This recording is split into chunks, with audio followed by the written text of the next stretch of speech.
Hey Joseph, what are you working on? Hey Daniel, I'm working on a commissioned portrait. Awesome. Can I take a closer look? You can. Wow, so is this your first commission here?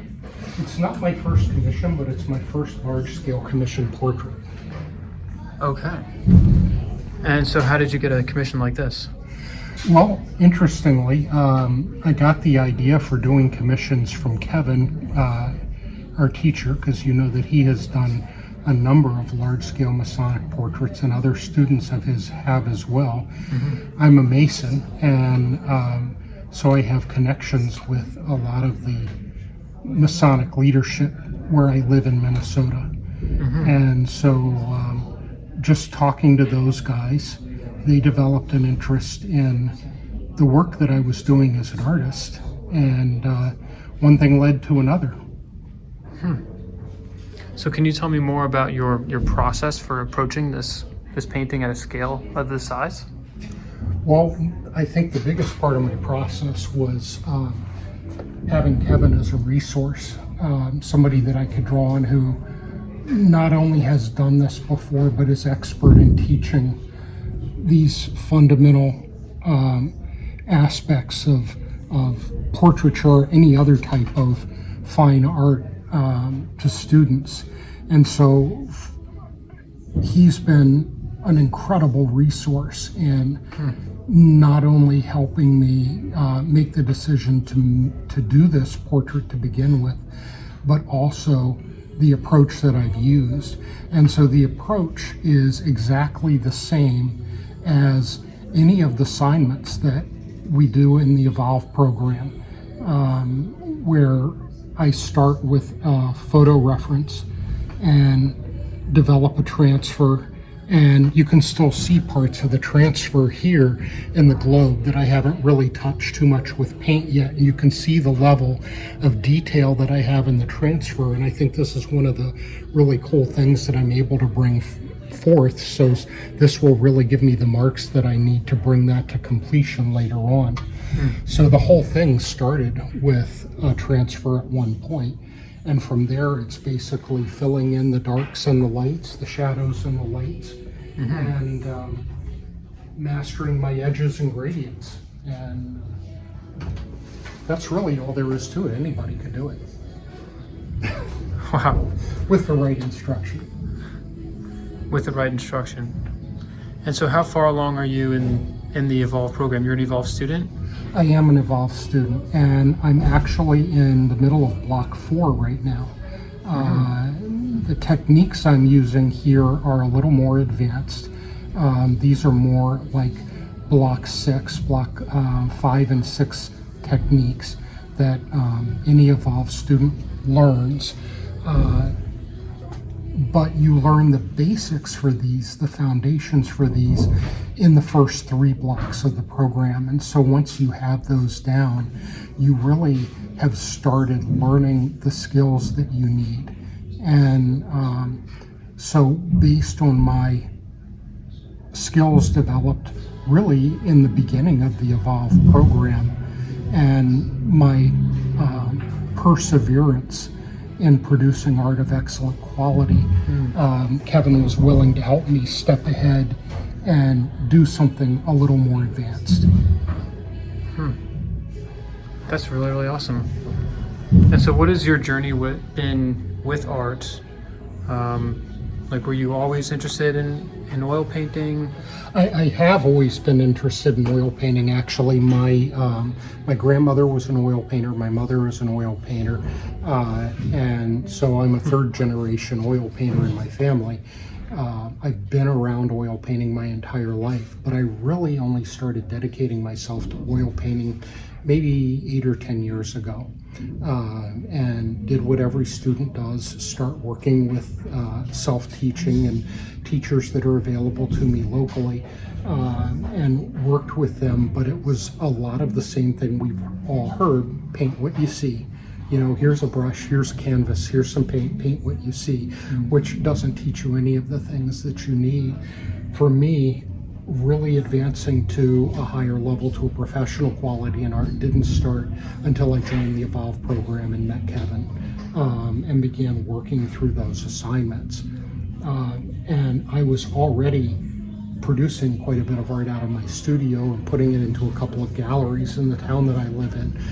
But I lacked the basics to produce art reliably and of quality, consistently. And so that's what I was looking for when I went to Evolve, and that's exactly what the program has provided me.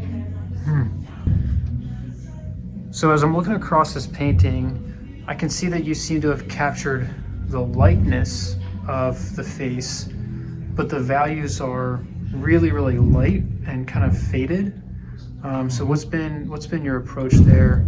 Can you explain to us why the face looks like that at this current stage? Yeah, and so this is a little bit of a complicated answer, but in the Evolve program, one of the things that we focus on is developing things in layers as we're doing more complex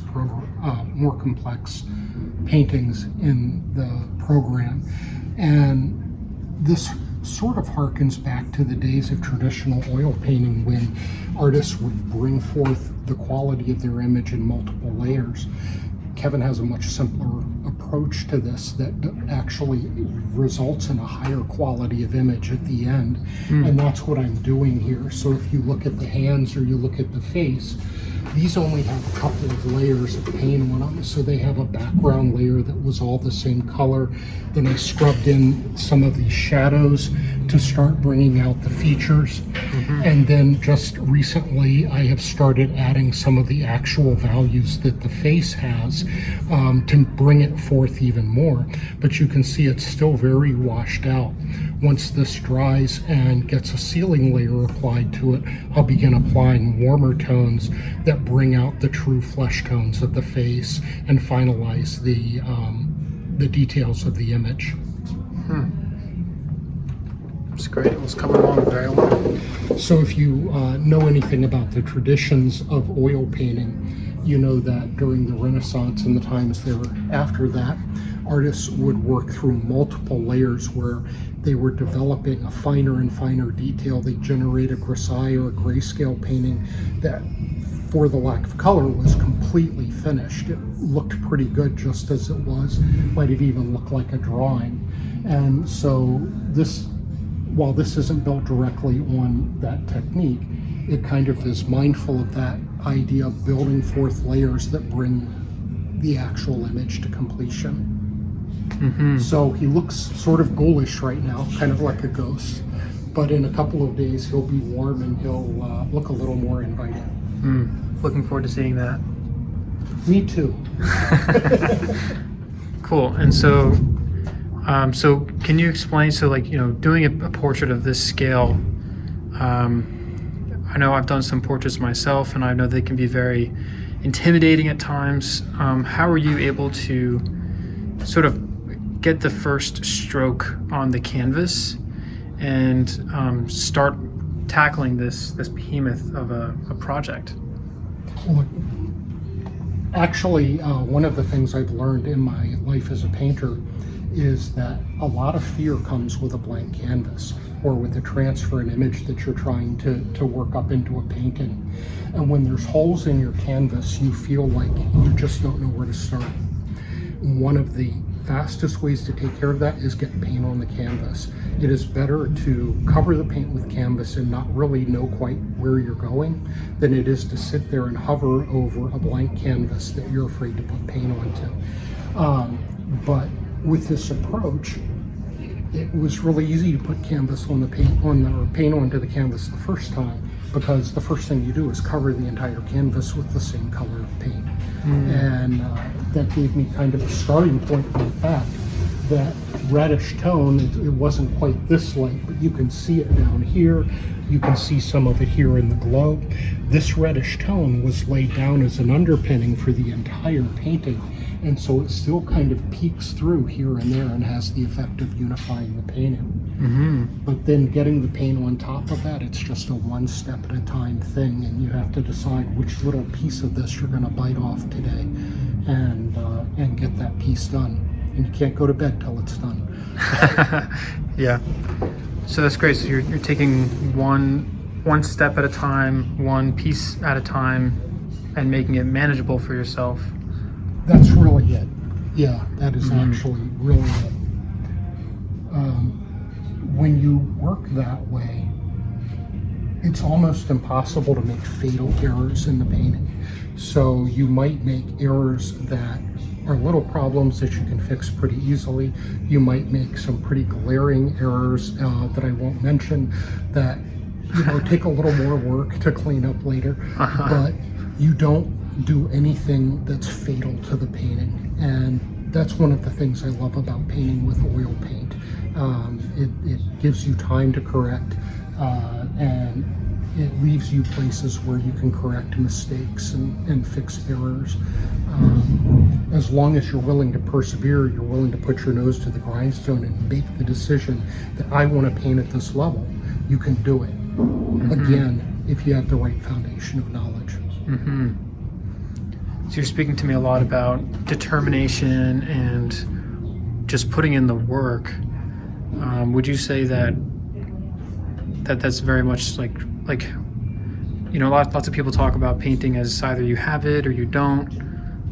What's your stance on something like that? Yeah, I don't believe in that. I think before I was a painter, a part of my life was I'm a trained educator. I know a lot about how people learn and ways of learning.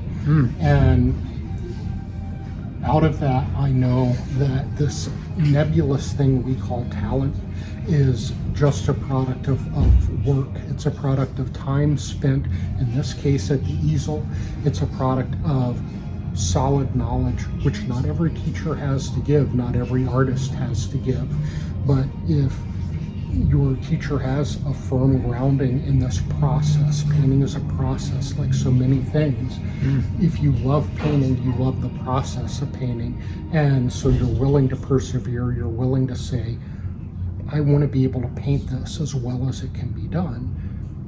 If you can see that through to the end, then you can do this.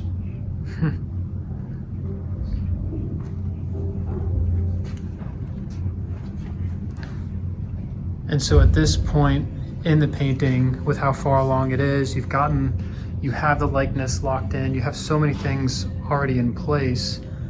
How confident are you in bringing this painting to a finished stage where you're proud of its result? Well, I'd have to say I'm already pretty proud of it. I mean, the results of this painting so far have been far beyond what my confidence level was starting it. But nevertheless, where it is right now, I know that I can see this through to the end within the next few days. And I'm really excited about this. I've been hammering at this for long days, as you know, for the past couple of weeks. But the results of that effort are right here before you. And I think I'm going to be very happy with the result. I think the Grand Master is going to be very happy with the result. And hopefully it'll generate some more similar portrait commissions for me. Yeah, hopefully. Great. Well, thank you, Joseph. And we will check back with you when this painting is complete. Hey, thanks for coming to see me today, Daniel. It's always a pleasure.